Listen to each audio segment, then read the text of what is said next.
Hey, everybody. Welcome to another episode of the Uncommon Comedy Podcast. I am your host, Brian April. And as always, our podcasts are available to listen to on Apple Podcasts, on Google Podcasts, and on Spotify. If you want to see the video versions, you can check us out on Facebook and on YouTube. Just search Uncommon Comedy.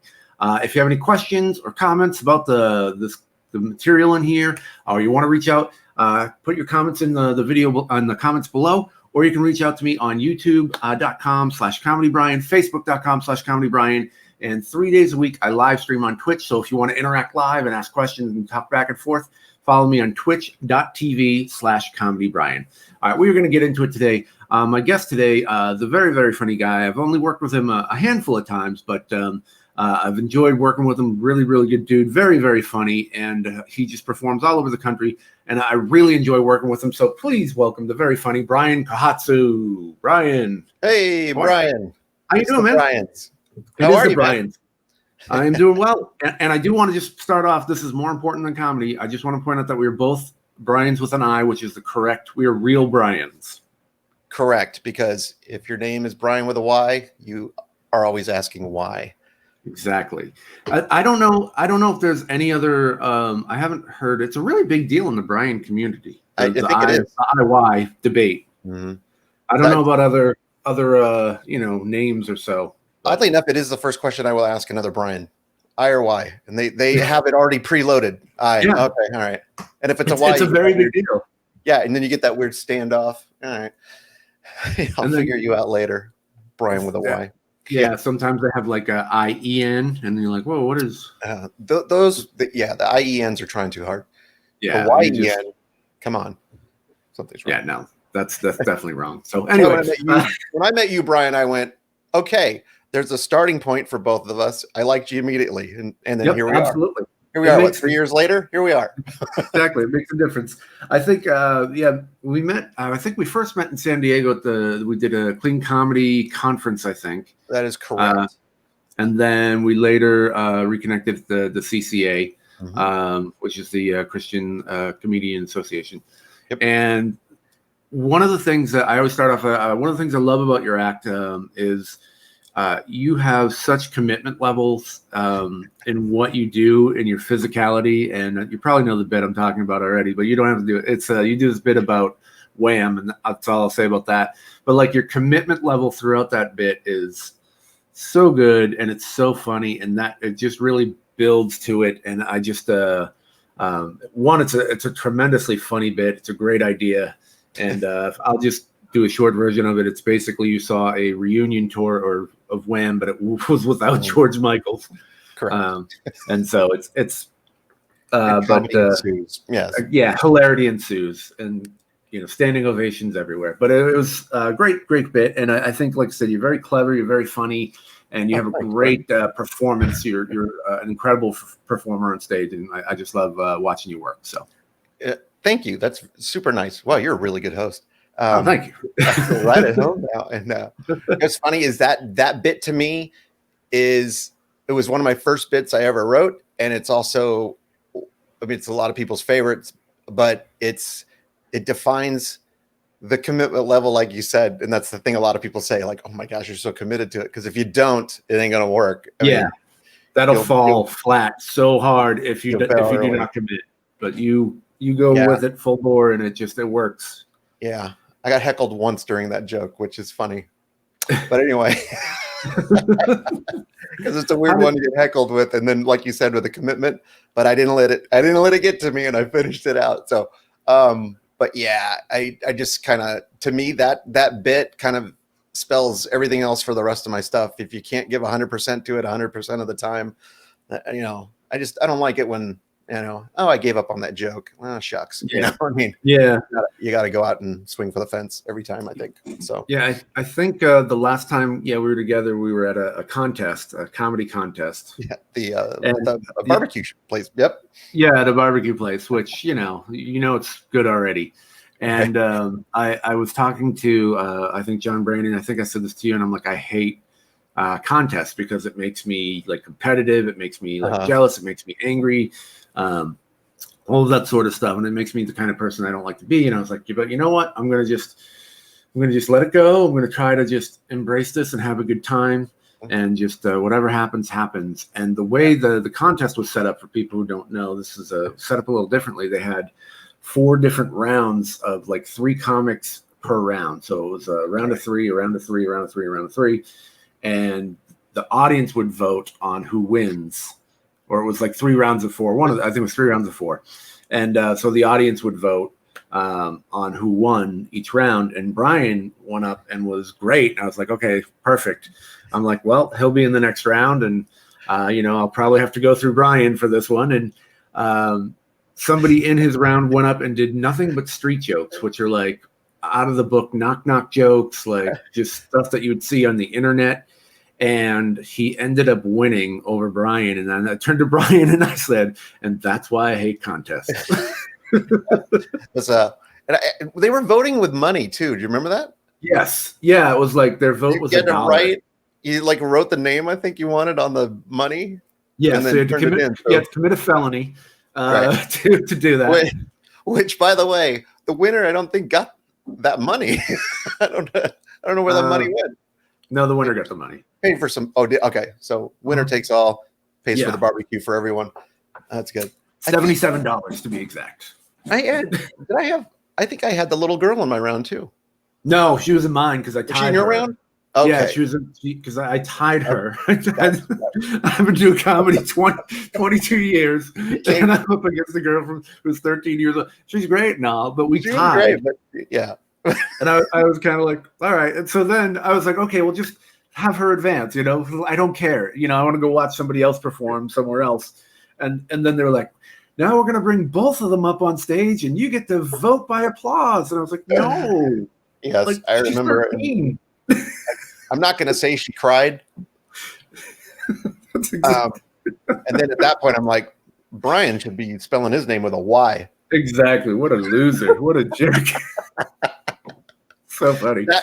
That was one of the most fun in terms of like those types of contests, I think I recall, because it was one of those things where a lot of times those contests, you've seen everybody or seen most of the people perform. This was like, I hadn't seen it. It was like, it was fun to watch. And like, it felt so much more like supportive of everybody. That's what was so fun about it. It was just like, you're hoping everybody's doing great. And everybody did. I mean, it was just fun, flat out fun.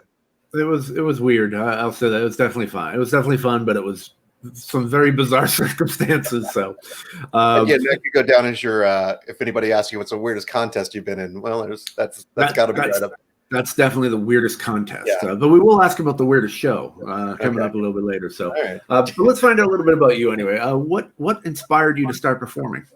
I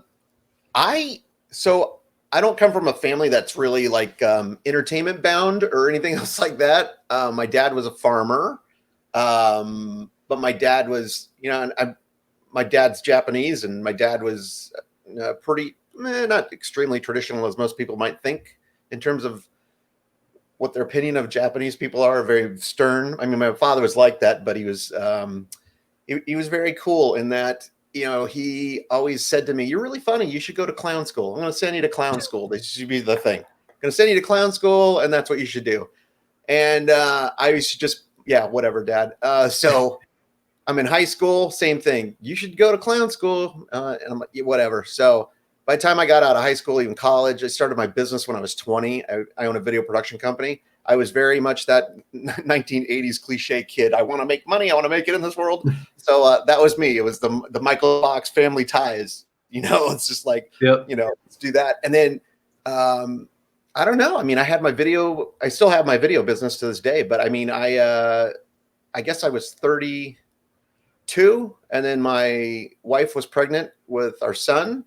And I had a buddy of mine who was another producer, and he's like, you should come on my radio show and you should be my sidekick. And for years I heard people say, "You're funny. You should do this. You should go into comedy. You should do something." And like, I just pushed it off as like nice novelty. I'm not interested kind of thing, because I'm not a performer. But the radio thing just clicked with me. Something was there. I was able to do like a lot of things on that show. Actually, you would probably, I don't know. Do you know I do impressions? No, I did not. I don't do them in my act, but I got on my radio show. That's primarily what I did all the time. I would do the call-in, I would do this and that. And so, did you have a signature? I won't ask you to do it because I hate that. But did you have a signature one? the one that got me noticed like nationally, which kind of kickstarted all of it, I used to do I could do the Burt Reynolds laugh. So that's kind of what set it off. We did a thing called Punked was the big thing at the time. Yes. So we did our own version called Burt Reynolds Celebrity Crank Calls. So the idea was that Burt Reynolds would just crank call people, laugh, and then hang up. So basically, yeah, it just everything ended. I'll try to do the laugh for you. It's been a long time because the relevancy of Burt Reynolds at this point. So it was just like, it'd be ring, and then this Ryan Seacrest. Yes, it is. Click. And then big music, and then we were done. So that's kind of where it started. So, but I used to do, I'd call ins but anyway, that ended. And then I ended up looking for another creative outlet, and I ended up seeing an ad for an improv troupe. Tried out for that, made that, did improv for 3 years ish. Okay. And then I met Mike James there. He was in the troupe. Mike kind of challenged me, said, "Hey, let's try stand up." Tried it and kind of gone from there. So that's my journey. Late in life, I didn't do stand up until I was 41. Wow. Did you have any like influences growing up at all as far as like stand-ups that you liked and watched, or? Yeah, I mean, I was a huge Steve Martin fan. Still am. Cheech and Chong was all around our house, inappropriately around our house when I was younger. Older brother, older sister. Then sure. And the Robin Williams became like when I was 6th grade is when Mork and Mindy hit, and so that kind of that's funny too, because I bought that album when I was a kid. That's pre sticker parental advisory at that point. So those I would say are my 3 major that I listened to a lot when I was a kid. And I had another buddy of mine who, oddly enough, I'm trying to convince him even now to become a comic, but he's a chiropractor. But he was big on Carlin and Richard Pryor. He had all their albums, and then I had the rest. So we'd sit around for hours as kids listening to everything. So yeah, I don't know, a little bit of those guys. I love the sketch stuff. I love that. I think that's radio played into the Cheech and Chong stuff. And then I try to, I don't know, my act's kind of diversified a little bit. So I think that's kind of the Steve Martin influences, the silliness, and then trying to do a lot of different things. And then I think the improv stuff came from watching just Robin Williams create out of nothing. I think that's where that interest came from. So each one kind of, I think, influenced in a different way. So where did because now I have to talk about, where did the impressions come from? How did you get into that? I was so enamored as a little kid with Rich Little. To say Little one more time. It was that one, he was always on Carson, and so, and then I remember them playing that clip of him doing, I don't know, it was something like 100 impressions or something, or in 3 minutes or something. I just remember thinking, that's cool, someone's voice coming out of somebody else's voice. Right. So the first impression I really ever remember doing, oddly enough, was I was 8 years old doing Jimmy Carter. It's the weirdest thing. I practiced that as a kid, I can't remember what I used to say, because what does a kid say? Because I was a political comedian when I was 8. You're 8, yeah. That's funny. Mine was Reagan. So as a kid, which probably explains our age difference a little bit here. Yeah. People who do impressions usually start with a president. That's right. That's right. Probably only because there was nothing to forward. Yeah, exactly. Although I will say, remember Jim Morris, the political impressionist who used to do Reagan back in the 80s? He did a great Gerald Ford, because Ford's voice was kind of just nothing. It was kind of just a thing. I'm Gerald Ford. It wasn't, for all I know, that was a spot on Gerald Ford, though. I think most of the people listening would agree. They would agree that we're not sure. Right. For all you know. But so with the impression, now I'm fascinated, because I don't talk to anyone who does impressions really. So now when did you so you started doing when you're 8, and then you started to, how do you develop them in your head? Kind of like you're curious. So do they just kind of come naturally to you, or do you pick somebody and go, I want to do that voice and let me focus on it? I've been I know some comics, you and I can have a really long conversation on this, I'm sure. Yes. rarely has anybody said, "Can you learn how to do this?" Usually it's something I have to want, and then hear repeatedly, and then it kind of comes that way.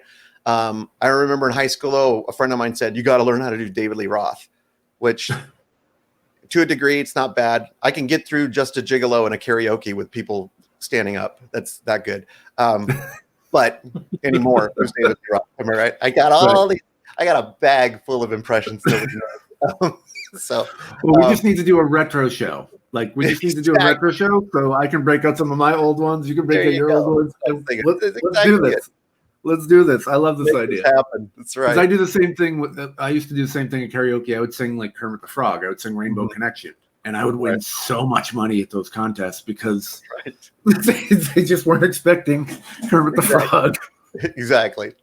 It's kind of funny. A lot of it's you just hear, and if your voice is in that range, it's kind of easy to do, and you kind of fall into it. And then you're like, the funny thing is, you say like Kermit the Frog. Now that there's other people doing Kermit the Frog, the voice has changed a little bit. Yes. So well, my impression is based on Jim Henson, and now it's just a little bit off. It's like that does not sound like it. You're like, wait a minute, it's more, it's got to be a little octave higher. That's so true. Like all the Mel Blanc stuff, all of the Looney Tunes, the Hanna-Barbera, like all of that stuff. It's all shifted just slightly. And like even Winnie the Pooh and Tigger and all that, it's all different now. And Droopy's different. And, so by the way, the new guy doing the brand new Bugs Bunny Warner Brothers stuff is spot on. He's got the Mel Blanc voice. I forgot his name. I follow him on Instagram, and he's on task. It's great. Because you want that real like, he's got it. He's like right there, kind of thing. So that's really cool. Actually, you know what you do? Do you ever do an impression that you didn't think you could do suddenly? Like, that's pretty close. That wasn't bad. Yeah. Then you just kind of dial in on it. You go, okay, let me tweak this and tweak that. But I couldn't do anything from Mel Blanc until I saw him, and he said that Bugs Bunny was a Bronx accent and a Brooklyn accent combined, and I was like, oh, that makes sense. There is something to the reveal of the impression I always find fascinating when somebody says, like a friend of mine called me up and he said, if you want to do Gregory Peck, you do Forrest Gump, and then you slow it down. So life is like a box of chocolates. No, I'm sorry, it's Hank Hill. If you do Hank Hill and then you slow it down, it's Gregory Peck. And it's it's there. It's dialed. You can dial it in, I think. It's like, okay. That's how I'm sorry. Forrest Gump slowed down is Al Gore. Sorry. Okay, there you go. / Hank Hill. There you go. Exactly. It's all the same. It's true. You learn how many voices kind of are very, very similar. Like Kermit the Frog and Ernie, obviously, were both played by Jim Henson, and they're just a slight twitch. It's a hi, who's Kermit the Frog here, and then oh, hey, Bert, it's Rubber Ducky. They're very and it's attitude. Yes. Hi ho. Right. It's very open. By the way, I always loved the Muppet Newsflash. And I thought, why are we not examining more Kermit the Frog with the Muppet Newsflash, but doing serious news? That would be the weirdest thing ever to really cover, a debate or a natural disaster as Kermit the Frog with a trench coat. I am here during Hurricane Laura, getting blown away. Exactly, hanging onto a pole with the little legs that we all want to see. That would be great. Who wouldn't want to see that? Yeah, but I think you watch the news. Then is what I'm saying. I think so. I think that's interesting that you say that because that's how I ended up getting Alan Rickman. Was I took Dr. Evil from Austin Powers and I just turned it down. So if you take Dr. Evil and you turn it down and turn it down and turn it down. All I want are some sharks with freaking lasers, and it's the same speech and everything. So it's very, very cool that all that. Yeah, the mechanics of it are kind of hard to explain. I mean, you understand what I'm saying. I get what you're saying on these two, and it's like it's interesting. There's actually one of the things I've been doing during COVID is and I'm not doing as much as I probably should be. I should be just head on into it because it would help a lot.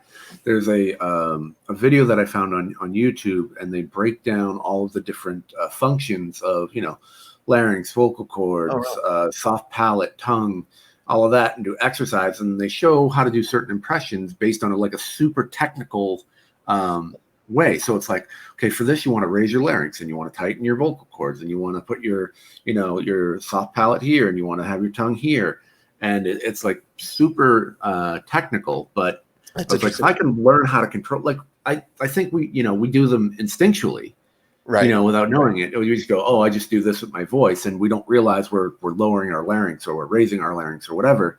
But if we can harness that like ability and practice that muscle movement, then that will unlock a whole like world of voices. Actually, what you just said is one reason I do a few impressions in my act, not much, but the main reason I don't is, you know how it is when you go to do an impression, if you try to do it cold out of the gate, it is tough. I mean, you nail it, but a lot of times it's like, and then you're there, It's weird. I remember on the radio show, it was kind of one of those things where I'd have to really prep, get close to the mic, kind of hear my breathing, and then I could do it. Yeah. Like while everyone else was talking in the room, and then be able to present it. Because sometimes I just feel like, man, if you come out a little wrong, because you got to sell it off that right out of the gate. Yeah. So that's one reason too. But that's interesting when you're talking about if you can master all that too, and you can bring it up when you need. That's great. Yeah, there's certain characters. But Yeah, there's certain characters and voices. I have to say a certain phrase, like Kermit. I have to start with, or else I can't get into it. Like if you would say this word, and I'd be like, I can't. But I have to say this phrase first to get the muscles where they need to be, and then I can go on and say it. I've heard Kevin Pollak was talking about the one-word impression. It's a one-word impression that has to be a word and the attitude and inflection, everything that encompasses the character. And the example he used was Liam Neeson, and the word they came up with was banana. It's just, but he said it's kind of like if he does that beforehand, then it gets him into the character quickly. Exactly. Yeah. And then he can go from there, kind of thing. So it's I think it's interesting, everybody's kind of take on it. Yeah. Dude, I had no idea you could do that. So we're gonna have to play one of these nights. Yeah. I do a lot more pre-records with the voices than I do in my set. I'm working on a thing. It's not working. I can't figure out, but I'm doing this thing probably for several reasons. It's not working out, but doing Ray Romano, but doing it in Japanese. Okay. And it's just not, it's falling flat. I think it's my setup is not there because I think the impression's good enough. And I don't think people have forgotten who Ray Romano is, but conceptually I'm doing a traditional Japanese comic. And then I do the idea is it's supposed to be a bad joke is the deal. So I do, the first one is basically, what's the deal with sushi? How come we don't cook it? And then I do this whole, like it's the greatest joke. It's a big bow, even though nobody laughs, but everybody starts laughing because they realize it's supposed to be bad. The second joke is, I was on the phone with a Chinese friend. He says, hey, do you want to buy oranges? I said, I don't understand. Oh, that's right. You don't speak Mandarin. Yeah. The third one is I do the impression, but I used to do Jay Leno, but it just seemed dated. So I started doing the Ray thing, but the Ray thing is just, but I had to learn a Japanese phrase for it, which was basically the idea is just everybody loves Raymond. And then it's like, this scene is just, Mama-san, another one tonight, Robertson. So,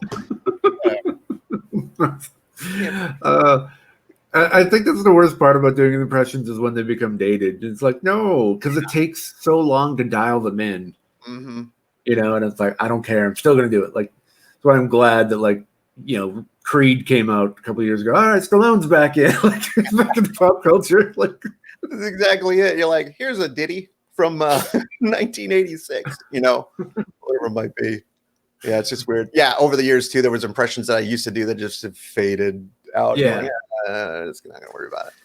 So. And for me, I learned Alan Rickman, right as he died. And so then I was just like, I don't care. I'm still doing it. I have worked hard on this. That's right. I don't care. Yeah.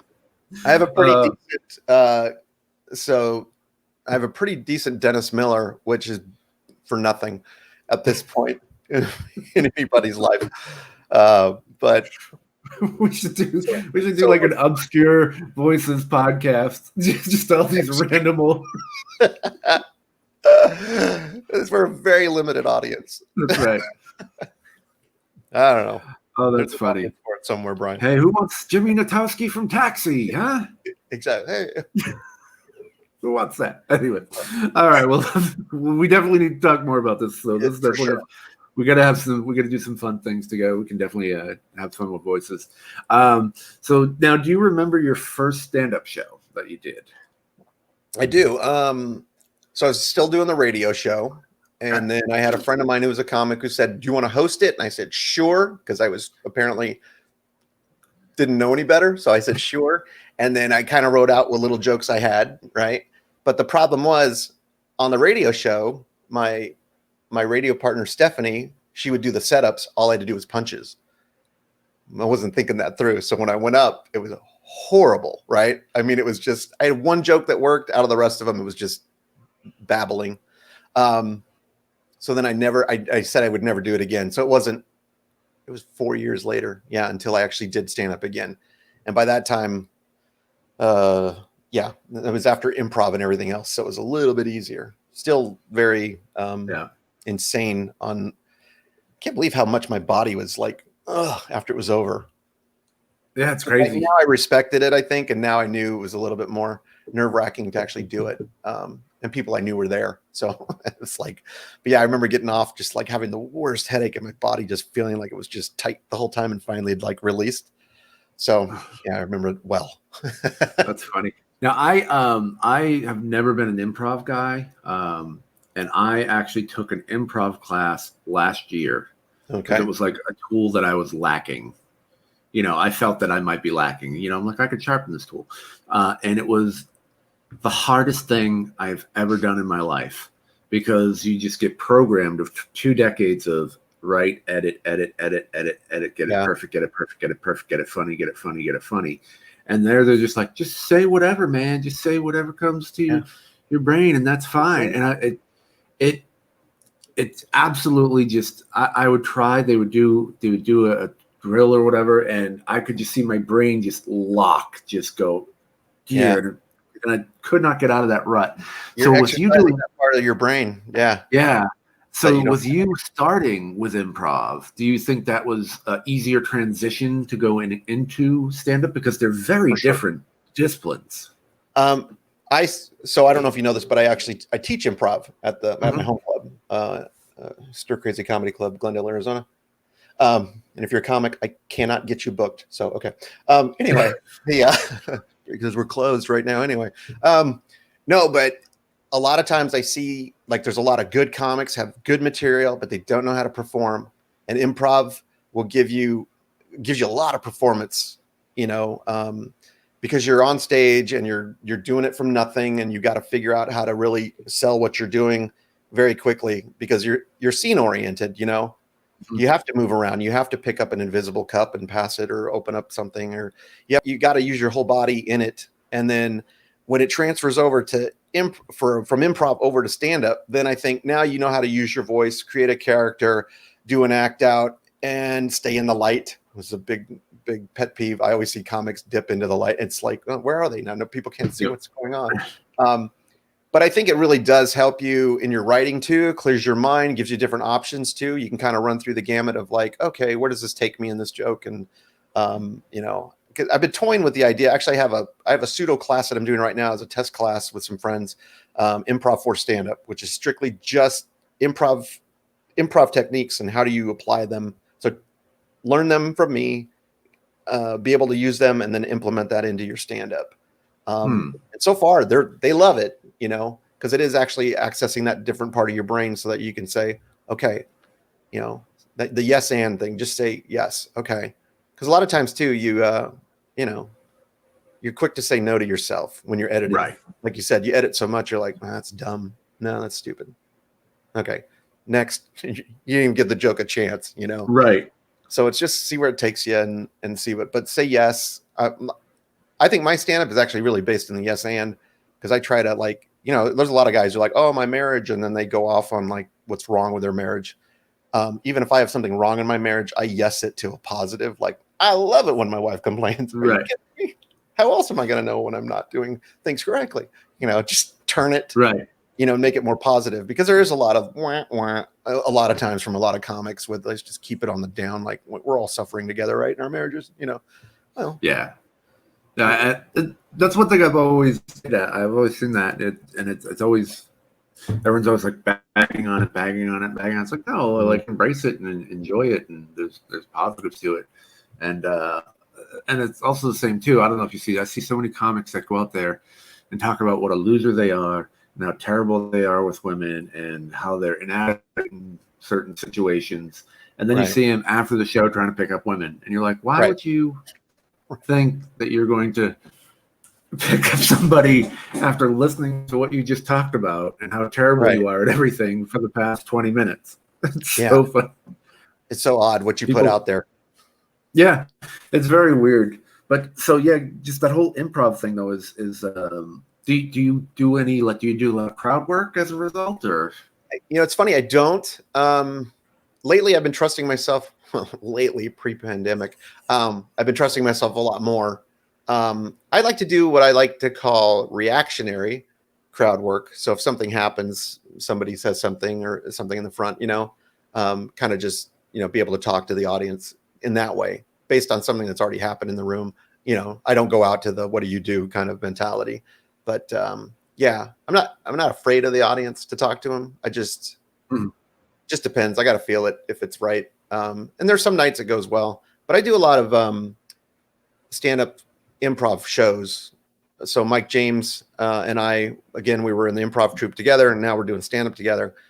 Grace has done a few shows with us too, doing that, where we basically do stand-up at the beginning, and then the second half of the show is improv. So it's kind of nice. The audience gets to know who we are as individuals, gets to know our sense of humor individually, and then we'll do like a sketch in the middle to kind of segue over to the next second half, and then the second half, then we can pull audience members up, and then they get to have fun. Then it seems less intimidating because they feel like they know us at that point a little bit. So, so they're willing to go, come up. So, an interesting show, because I've done a couple of them here in San Diego. It's called Stand Up versus Improv, and so what they'll do is they'll have a comic go up and they'll do 5 minutes or whatever, and then the improv team will go up and incorporate the things that were in his act and kind of just expand on it and do scenes based off of it and all of that.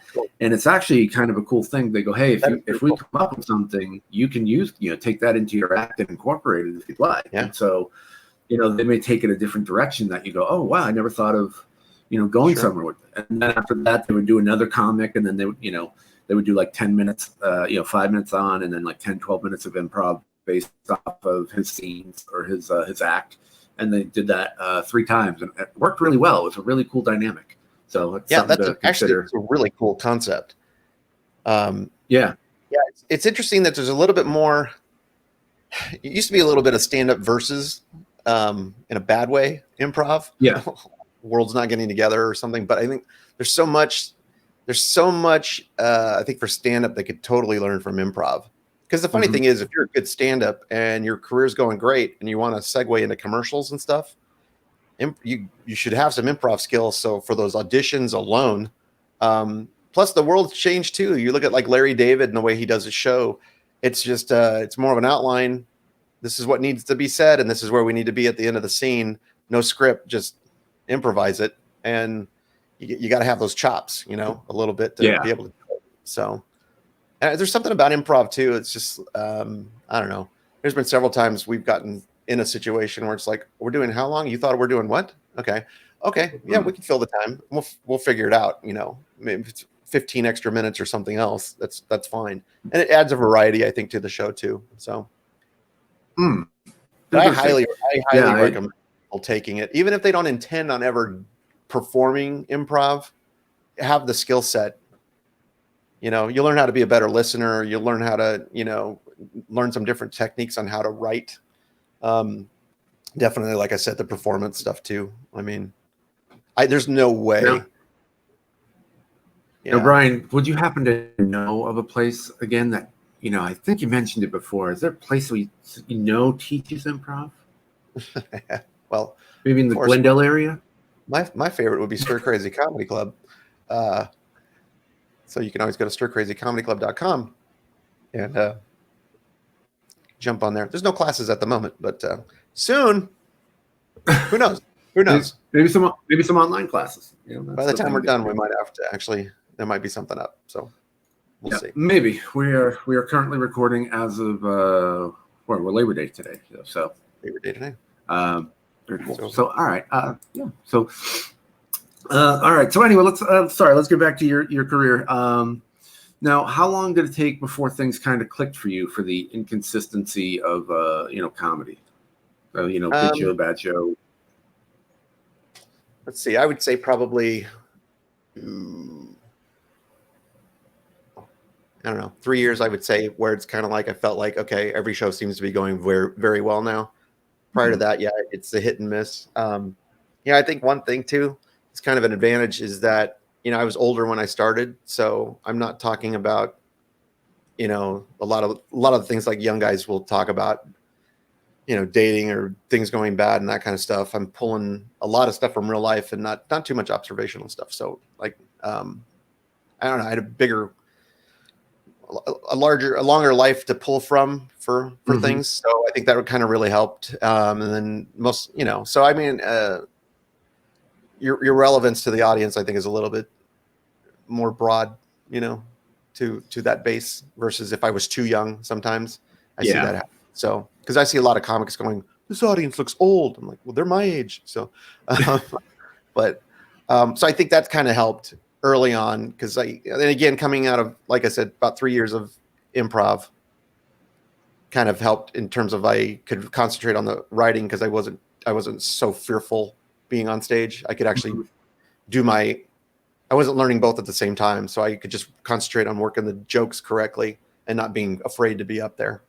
Right. I think it's funny now because if I know something is like this joke may or may not work, again, like the Wham joke, I'll go out and sell it 100%. And if it bombs, I'm just like, whatever. And then keep going. It's not like, oh no, this guy's bombing. And then it's just like, all right, no problem. That was a new one. And we'll just go on to the next one and see if that works and see how that goes. We are currently talking with Brian Kohatsu, stand-up comedian, and improv teacher as well, apparently. So very, very funny. You can check him out at briankohatsu.com. That is KOHATSU. So correct. Kohatsu.com. So check him out. So what is your writing process like? I'm going to quote Tina Fey here for a quick second. She said that improvisers are terrible writers. No, I'm sorry. She said improvisers are lazy writers. That's what she said, which is true. So I will think of a concept, I will write it down. I will not verbatim write it out like a lot of comics. Well, I think how most comics are supposed to do it because I don't know because I wasn't really and I wasn't trained correctly. So even today, that's my thing. I kind of talk it out as I perform. It's not verbatim written down anywhere. I know it's horrible. I know. Don't shoot me. But what you're asking is that was more than you needed to know. Yeah, I have people, Mike James, I write with all the time. And that seems to be some kind of open, it's just an open thing. During the day, I'll get texts or, IM messages and we'll just back and forth on a joke maybe we're working on. Other times we do have set times where we actually do sit down and write. Mike actually developed a writing app that we kind of use where it's kind of more, you can put a subject in and then we kind of all can contribute to it. If we get a writer's group together, but you do that pre-week. And then when you actually meet, then we can go over the stuff and you kind of look. So there's several different ways. Mine usually comes, I don't know why this is, first thing in the morning, material comes to my head, or if I'm showering. Those are the two places where I get the majority of like stuff that I want to really pursue and have worked on. And a lot of times too, it might be just something that's said amongst my family that I start riffing on. And then I have to write it down because I never remember what I said. So what was that thing you guys all loved and were laughing at? I don't know. And then that joke's lost forever. So they're the worst writing group ever. So don't write with my family, anybody. But yeah. So if I'm going to write material, say that's outside of the family, that's kind of how that gets written. The rest of it, honestly, my family's pretty interesting. So I do get a lot of material from them.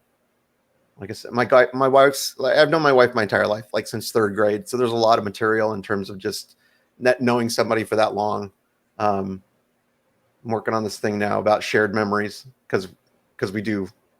Sometimes I think, oh yeah, that happened to me. No, that happened to you. Okay, sorry, Yeah. that was me. So you're the one who had the babies, not me. Okay, gotcha. Okay, but just stuff like that where it's Right. like, and then like even with her job too. I mean, my wife is not like the normal wife for a lot of people. I mean, one, like I said, known her my whole life, but secondly, she played college basketball. She's a professional golfer. She was on tour. She likes to, she's rebuilt a car with her father from the floor up. Like I say, she's more the man of the house than I am. So I'm fine with that. But there's a lot of just scenarios that she does that just are just naturally strange. And my kids are in high school, so a lot of weirdness comes with that too. So it's just keeping an eye and ear, and and I'm very good at not spelling family. My daughter, I'm sure if there's things I could say that would humiliate her, but I don't. I'm a good dad. Yeah. Wouldn't do it on stage. So, yeah, it's just kind of, yeah, it's strange. My eyes and ears are always open, but yeah, I love corroborating with comics and hanging out. So. Definitely, I think that's an important part of it, is to have someone to bounce ideas off of, someone who understands the process, but they have to understand your voice. They have to understand, like there are certain aspects of writing with people. Oh, you should write with comics. Well, you want to make sure one, it's somebody you respect, and that Correct. is good. I've tried doing writing groups with people, and you're trying to write a joke, and you go, "Whoa, what if you just fart there?" It's like, no, right. I think I'm gonna, go talk to somebody else. So thank you for the input, but no. Yes, I appreciate that. Brian, this is one thing too. I think you can kind of really understand, based on what we talked about earlier. If people don't know your range of your voice, the voices you can do, the characters you can do, or what you can do completely, it's very difficult for them to say, "Oh, hey, what if you did a wham joke and then you did this?" No one would ever have that idea for me. Right. Naturally, to know that I would be able to pull off that type of joke or whatever. So it's interesting, like you say, to write for your voice and knowing what your voice is. It's very difficult when they don't know your full range. Because I could, but if I know you do a certain impression, I could say, what if you put this person, in this position? Right. There's something there and it could be because of something happened in pop culture that boom, bam, Yosemite Sam, buying a gun that looked like, today, something like that. But you got to know you can do it, Right. Well, so, even within that, or without talking about voice specifically, but the tone of your act, like I'm not going to come up to you and be like, "All right, how about you say you punched her in the face?" Right. Or some sort of joke that is just not the style that you do, or the content that you do, or your personality at all. And so there's that when you're writing with other comics, you have to kind of go, how would Brian say it? How would this person say it? How would it come typically out? Typically it's those weird taglines people give you. It will be like, and then you punched her in the face. Yeah. You're the joke. Okay. All right. Well, again, thanks for your input. Exactly. Go talk to the fart guy. Exactly. You guys got a good album coming out, I can tell. And then those two guys became famous. They got their own special. They're killing it. I love it. They're doing great. So let me ask you this: what is the best piece of advice that you received about comedy? Brian, I'm old, so I wrote down a lot of these things in case you ask me. Best I appreciate it. advice received. A lot of stuff. I read a lot of books before I started doing stand-up. I didn't take any classes, so I read a lot of books. But I can't remember if it's I can't remember. I'm gonna probably misquote somebody. It was either you read Comedy Toolbox, by the way. I have not. I don't get any money for this. Comedy Toolbox. This is by John Vorhaus. It's a very good book about not just stand-up, but comedy in general. It's a very good book. So writing comedy, sitcoms, film, whatever. It's kind of interesting to look at that. It's either him, maybe Judy Carter, possibly. I can't remember what book I read it, but it was something about salesmanship of the joke. You're a salesman and you have jokes to sell to people, And if they laugh, that means they bought it. So it's always that having to go out and present it accordingly. And that's always in my mind, because if you don't do your setup correctly and you don't perform it correctly, then they might go, so you want to be on your A game. So that's one thing I always, even in improv too, it's one of those, don't short yourself, go out there, give 100% on whatever. Even if you don't think this joke is the best, you better go out there and think it's the funniest joke you've ever heard. Mm-hmm. Because especially with improv, when you're like coming up with the idea and you walk out there, if you kind of halfway it, people know he doesn't even think it's funny, and then they don't laugh. Doing improv, I've sold jokes that should not have been funny. The act out of whatever silliness it was gets a laugh, and then a lot of times you feel guilty, like they should not have laughed at that, but it's improv, it was in the moment, and they kind of respect that too, knowing, hey, he just came up with that. It's not like he filled in that gap for 10-20 seconds for us, which was funny. But that's always in the back of my head, is just and that's more of a performance thing of just you gotta sell it. So from those books, that's what I've got. The Steve Martin famous quote of "Be undeniable." That's always in my head too. Just like they can't, if they hate you for any other reason, fine. But if you're performing and you're doing your best out there, and everybody agrees to that, then great. Strive for that, that goal. And then there's one more I had. Oh, the other thing too is like this is from my father. It's not comedy related, but my dad was always very quiet man who would very like if you met him, he would ask you a lot of questions and sit and listen. And he said, you just got to be quiet around people and listen to what they're saying. You'll learn a lot about somebody if you just let them talk. And kind of, pre-show too, you watch the audience, you kind of see what kind of mood they're in. You kind of know early on. You kind of get a feel too, if you listen to the act before you, like what kind of comic they are, first of all, and what kind of material they're putting out. Then you also get to see the audience's reaction, whether or not they like what he's doing. And then, but just be quiet in the moment and just kind of realize what's going on and go, okay, this is where I need to be for this. But even like, I have this strange rule, Brian. It's like with comics, in terms of my relationships with other comics, I always, don't judge me on this, Brian, but it's like, I always, friendships are always based on like, man, would I have this person over to my house? Would I have them over into my house with my family and my children and all that? And that's kind of with anybody you meet that you're going to start a friendship with. But comics come from all different types. I'm willing to be friends with everybody, but not everybody gets into the house, kind of thing. So I like to talk to comics, and I like to listen to them, and I like to know their backgrounds, and I like learning about people.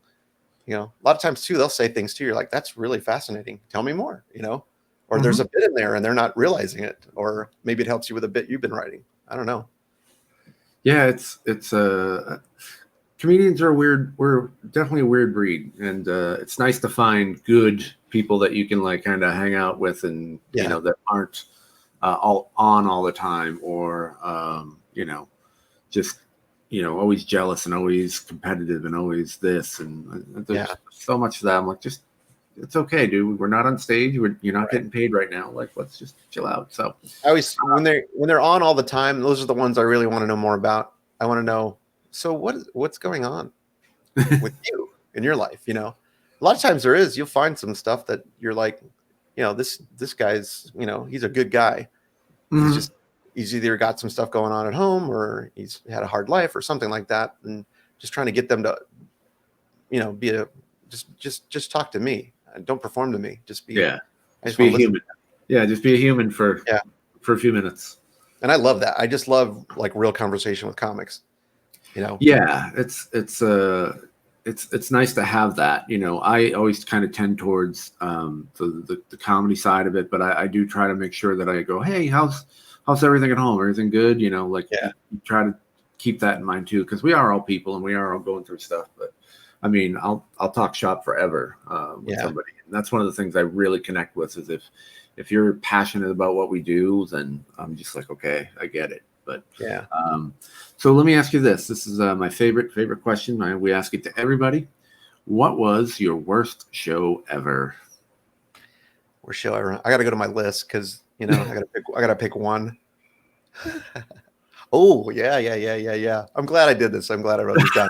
So like you have a whole list sorted out. This was probably my second or third year doing stand-up, and they wanted to do a Veterans Day show, and they wanted to do it at in the East Valley here. They used to have Toby Keith's bar. So Toby Keith, the country singer, he had a really big dance bar here, and so the lieutenant governor was there, the mayor of Scottsdale was there, the mayor of Tempe was there. They brought in all these, there's a lot of big wigs going to this thing, and then they had, I think there was 5 comics, and then they had another country western act. Some guy had a hit at the time. Can't remember his name because it was the only hit he had. But the idea was, man, we're going to come out, we're going to have this great show. And so, but then the schedule got flipped, and then they brought out the singer guy first because he had to be somewhere. So they set up, and the band setup takes forever. They get that set up. They start playing. Everybody's dancing. This room is full of veterans and current military, all dancing and having a great time. They do their set, they get done, and then they bring out the first comic, and they are not having it. They're all jazzed up and wanting to dance with their girls and have a good time.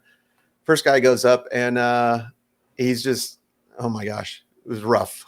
And not only that, I don't know what memo he got, but he was not clean. He actually went over the top to the point where management said, you got to pull that guy off. Now, wow. Again, this is after several speeches and stuff. Anyways, after him, then they brought up, well, this was bad. They brought up Miss Texas for a moment of silence. And this was, I don't know how many people were there. It was probably like 900 people easily. I mean, it was just packed. It was a huge place. And she goes up, she got her little tiara on and her Miss Texas. And she's like, could everyone please? And it's all right. You could barely hear her. Can everyone please join me for a moment of silence? And then like, not much of a hush, And then she's like, thank you. And then I was like, wow. So then I think I followed. No, she came up after me. That's right. Because I went up and I literally did, I think 2 or 3 jokes. And then I heard, we want to dance. And I said, I want you to dance. And so I did one more. I said, I'll do one more joke and then I'm out of here. And I did, because it was crazy. I got off. Miss Texas came on, nearly cried, walked off. And then they brought up the music and everybody was dancing. And Mike James was with me that night. And I said, come here. And he goes, what? I said, we're going to go save a beauty queen. Because she was like, So we went in to the green room and I said, hey, can I get a picture with you? We wanted to get a picture with you. And she goes, oh, this is exactly what she said. I already put my tiara away. I said, well, break it out. And she goes, okay. Then she put it on, took the pictures. And then after that, she walked out all happy with her tiara on. So I'm like, we saved a beauty queen. So I feel good about that. So, but it was rough. I don't think any of the other comics went after that. Did management or anything say anything to you about just doing a couple jokes and that's it? Nope. They were like fine with it because they realized the scenario that was going on. They got everybody wound up with the music and all that. And then, I'm telling you, after that moment of silence, they realized, okay, we messed this up. Yeah. Should have had the comic earlier, did our thing, bring out your politicians, bring out your music. It was just like, all of us were like, but it was one of those long marathon nights, especially because the politicians are making speeches. Mm-hmm. Well, it's one of those things. You asked that question. I was like, wow. Yeah. Yeah. It's one of those things where you don't realize like those sort of things affect the show, and the order that when you do one of those nights, the order that things should go, and you learn that, it's like, okay, let's, save, the big happy, like once the dancing starts and music starts, it's over. There's no going back. And that's one of the scenarios too, where the order changed because the main act guy just wanted to go early and get out of there. Right. Like, oh, you messed up the whole show for everybody else, That's funny. That is so funny. Those shows can be so honestly, I love vets. You don't mess with vet. That's why when the guy said, we want to dance, I want you to dance. I do. I want you to dance. I don't want to dance up here, so I'm going to leave. Put your life on the line, so you had to listen to me. No, I want you to dance. That's so funny. So we're going to ask this question. Where's the weirdest place that you perform? What's the weirdest set? place. Yeah, I wrote a list on that too because there's some weird places. Let's see.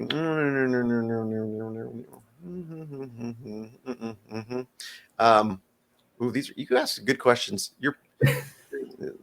If you're just watching now, this show's stellar because they asked the best questions. Oh,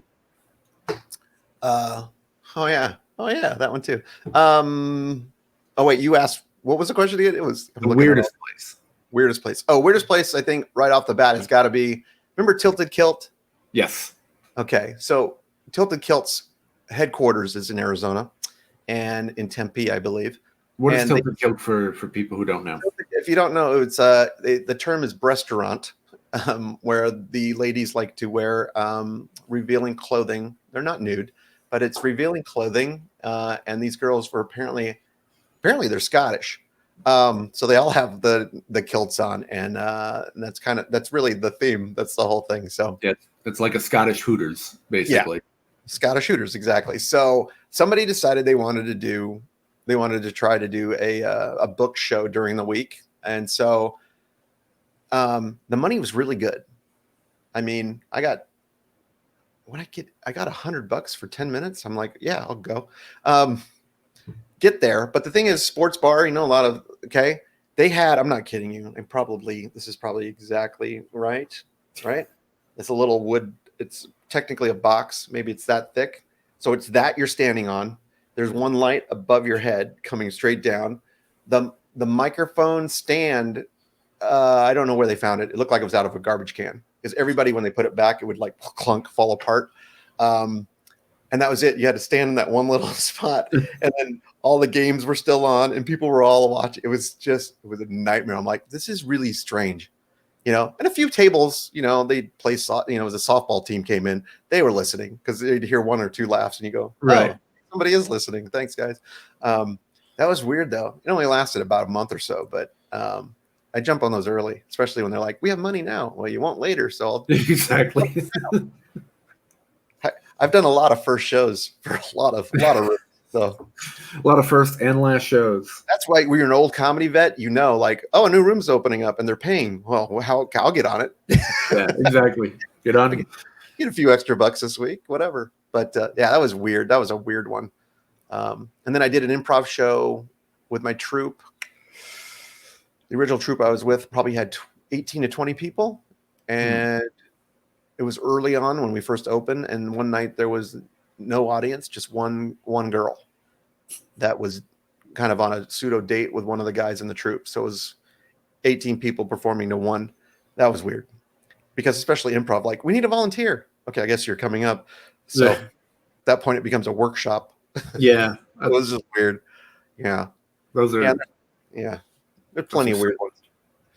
They're so odd. Let me ask you this. How do you deal with hecklers? I'm not saying I've never gotten hecklers because that's just wrong. There's that difference between that hardcore heckler and then the guy who's just talking a little too much. Never had that hardcore guy.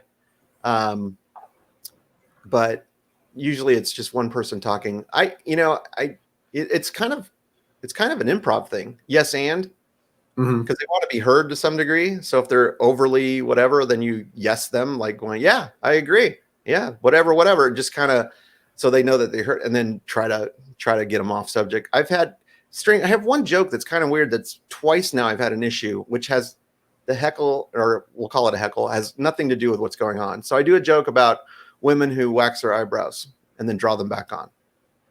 And the idea is that they could show so much more emotion to their girlfriends if they used it as a dry erase board. Okay. So, hey guys, draw them back on. Right. So it's a whole thing like that. One lady, she just like big laugh subsides. I start into the next joke and she goes, "That's not funny." And it was jarring because it was so late after the fact. I said, "Where are you?" And then she goes, "That's not funny." And I said, "I don't know. I heard people laughing, but wait, do you draw your eyebrows on?" And then everybody turned to her. I said, "Now everybody's looking at you. That's embarrassing, isn't it?" Shut her up. And then another time I was up north here in Arizona, and there was a guy who was Native American, and he had a few to drink. He's kind of laying on the table. And same thing, I did the same joke, right? And then he yells out, because of the white man. And I just said, yeah. And then he went, and then head back down on the table. That's like the only, it's for some reason that joke, it's just weird that it's that joke. That's weird. It's the most non-offensive joke to eyebrow wearers, I guess. I don't know. But yeah, I just, I just kind of talk it out. I don't know. I don't know. The few times it's happened, I try to get the crowd on my side quickly.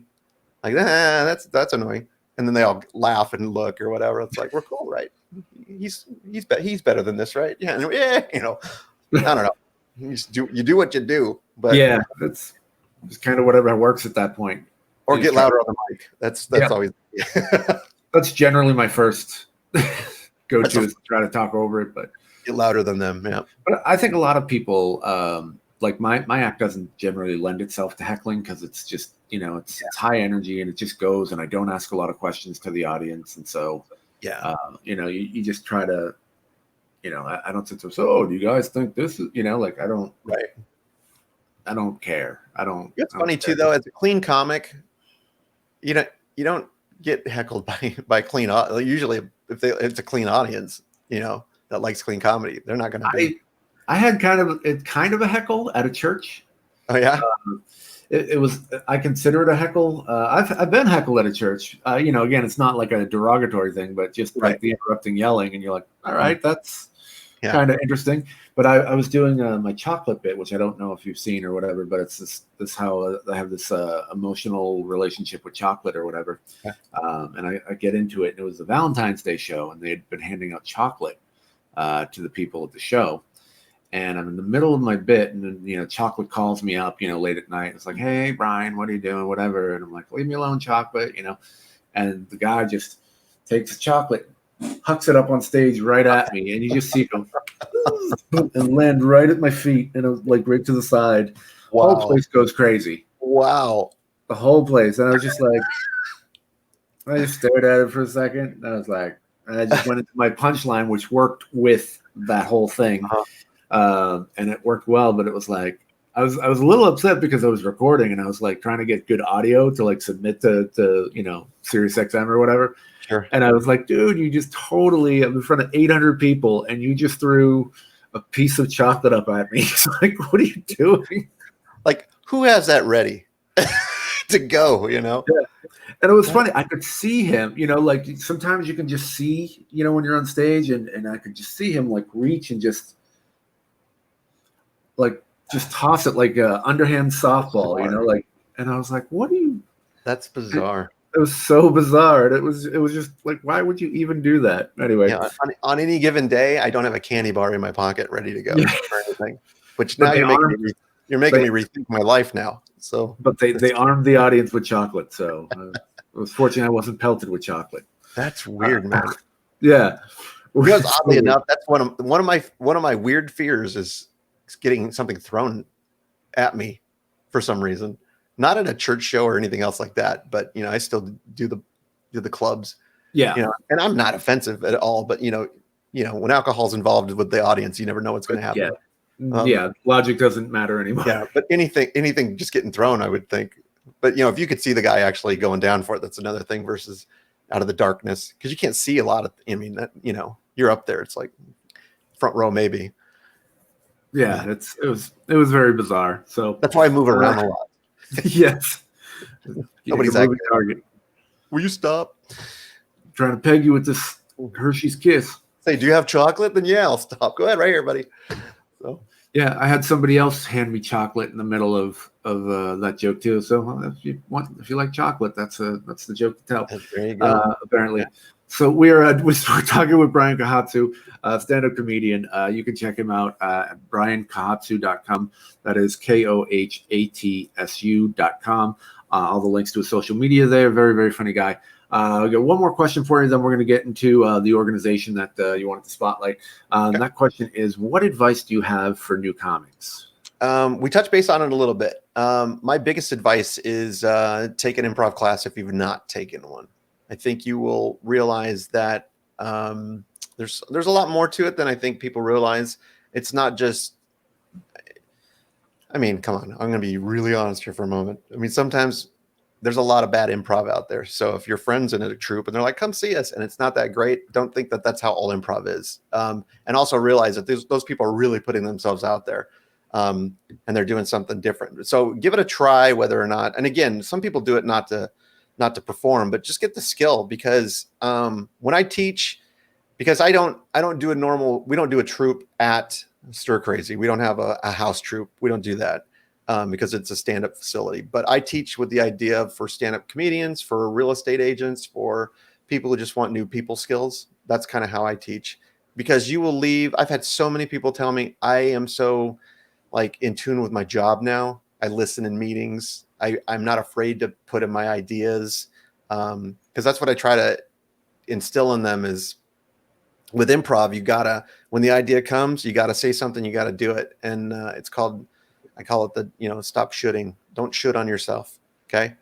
Don't ever leave, like for improv on stage, don't ever leave going, oh, I should have said this, or I should have come out and done this, or don't do it. If you do it, it's probably going to be comedy gold. You're going to hit and miss, obviously, but at least you attempted it. Same thing in a meeting. If you don't say something, you're like, oh, I should have said that. Or somebody has the same idea you had, but they said it first, so they're going to get credit for it. But I've had a lot of people say, those simple techniques of like listening and kind of just, being able to be a better listener and start adding information and standing up a little bit more confidence to say stuff has changed their work. It'll change relationships. My kids, if I'm not clearly understanding what's going on from being, yelling back and forth from a room, I gotta use what I teach, get them in front of me, eye contact. Okay. Once again, tell me what you're going to say.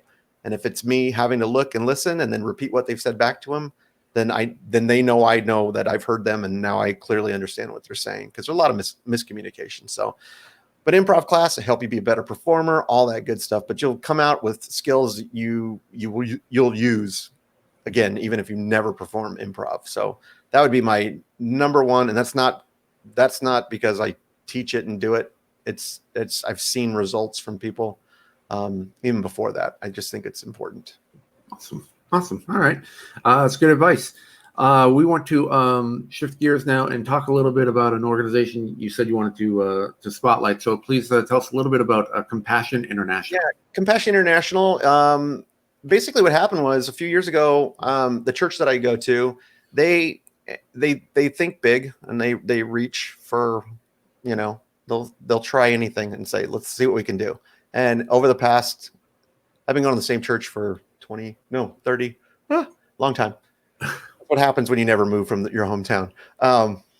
30 some odd years anyways. But several times during the past, they have tried to do like our church property, for an example.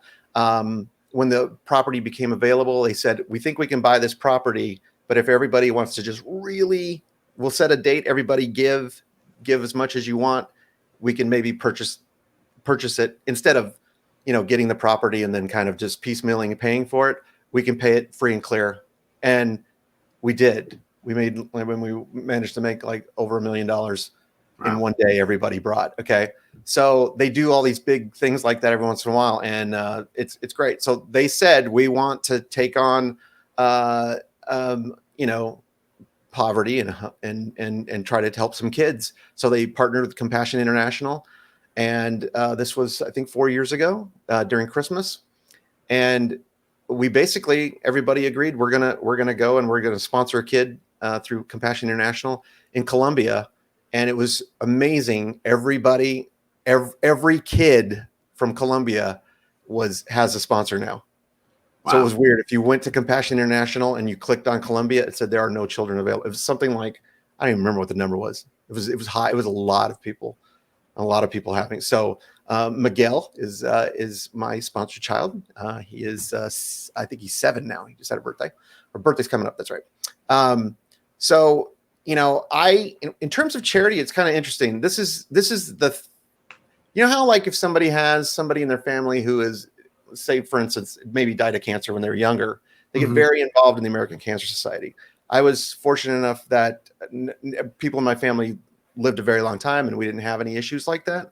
So I've always tried to like find that thing in need as it goes. And kids, especially, I'm very passionate about once you have kids too, it changes your life. Kids in general are awesome, but when they're your own, and then you start realizing other people, I just love the idea of just helping any kids out.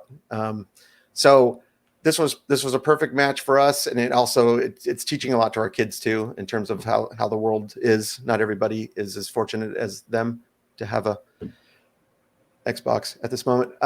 So it's kind of nice. It's a great teaching tool. I know that Miguel's in good hands. They do everything for them though. It's an amazing organization because I mean, it's just everything from clothes to medical, schooling. They build churches down there too. And our church too, the way they've affiliated with it too, there's opportunities for us to go comic wage in a pandemic, but we do have opportunities. We can actually go down there and meet them. So hopefully we can work toward doing that. So, but it's nice, but it's kind of cool too, because the whole church is involved and we're all single-handedly took out all, any, and as more kids get added, there are more people step up to the plate and those kids are being taken care of in one country. It's just pretty amazing. So, but that's amazing. Yeah, that's amazing. And you can check out their site. I'm sorry to cut you off. Compassion International. Their website is www.compassion.com. That's compassion.com. So you can go check that out. Check out all the good things that Compassion International is doing. Yeah, I just think in general, Brian, I think, I don't know. It's just things happen at different times. And then I just kind of, from a charity perspective, I mean, I think everybody does this too. If it's a hurricane or wherever it may be, is just jumping on those things and really trying to help when you can. And then where that need is, just trying to fill in the need. Cause you gotta spread the love by spreading, and again, I'm a comic on a comic's wage. So maybe it's $20, maybe it's $50. It just depends. Maybe it's $100, depending on how well the year's going. But it's again, it's giving from your heart and giving what you can, not so much the amount that you're giving, but it's why you're giving. So definitely jump on that, everyone. Absolutely. And again, it's like you said, and that's kind of the whole point of this podcast is to find all these great organizations that, maybe there's something, if you don't have something that's personally, affected you, and there's all these other options out there. And just the best thing you can do is to just find something that you care about, or even if you don't necessarily quote unquote care about it, just help. Just get out and help and give. And I think that's wonderful. So check it out, Compassion International, again, compassion.com. And I want to say thank you to everybody for tuning in and watching and listening.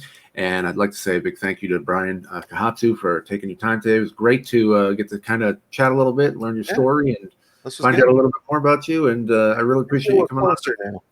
Yeah, absolutely. I definitely want to do some sort of like obsolete impression sort of show or something, or podcast or something. I would love to do that. That sounds like a lot of fun. So next time I see you, Brian, I will do my Roger Healy from I Dream of Jeannie.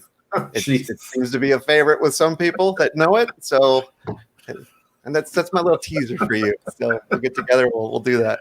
Looking forward to that. But thank you again for taking the time, and stay safe during all of this. And hope to see you again real soon. So. Yep. Thank you, Brian. This was fun. All right. See ya.